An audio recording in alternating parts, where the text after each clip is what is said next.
Hey, welcome back to the most innovative shipping container channel on YouTube. And so I see a bunch of containers online and the interior finishes look great. It looks really pretty in the pictures.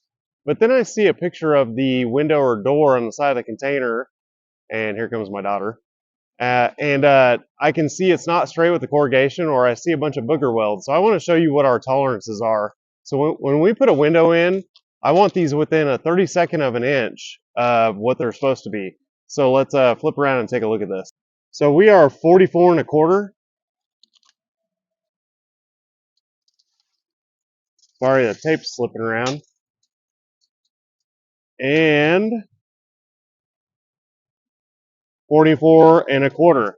So to get this frame square in the container is a lot of work. It's perfectly lined up with the corrugation.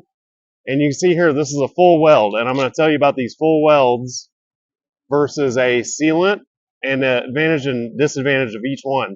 And then you need to get your window square in your frame. So attention to detail is critical, because if they don't get the window square in the side of the container, what else do they cut corners on? Did they install the mini split lines correctly? Did they insulate the floor of the container? Are all the studs on 16 centers? There's a lot that goes into building a container correctly. So if you see a container for sale for cheap, I would have my antennas all the way up. So I want to show you the other tactic we use to install windows versus a full weld. A full weld is a lot of work. You got to have your gaps correct. And if you full weld the entire thing, it gets hot and the corrugation warps. So the other technique we use is to stitch weld the frame in and then use a bead of sealant. And this is a special sealant. It's paintable, sandable, and lasts for 30, 40 years. And if it's painted, it lasts for virtually ever. It's like a swimming pool concrete sealant.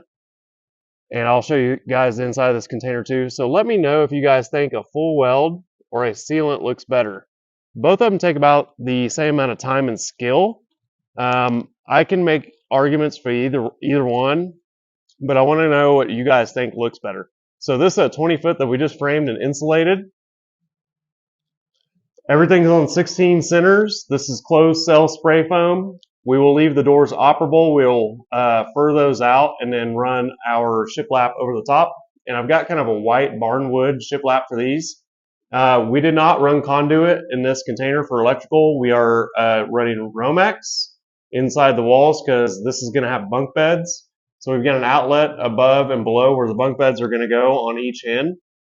And we think the customers that want these for living space kind of prefer the Romex. And then I'll show you a little trick here. This is our mini split drain line. So it's right where the mini split's going to go here on the wall. So you need to get all your mini split, electrical, coolant hoses, everything perfectly lined up before you spray foam.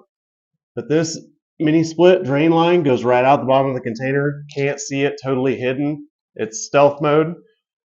So this one is going to get shiplap and the bunk beds and a couple cabinets. Let me know what else you guys think we should do as far as mods on the inside to add value. I'm kind of curious what people are looking for.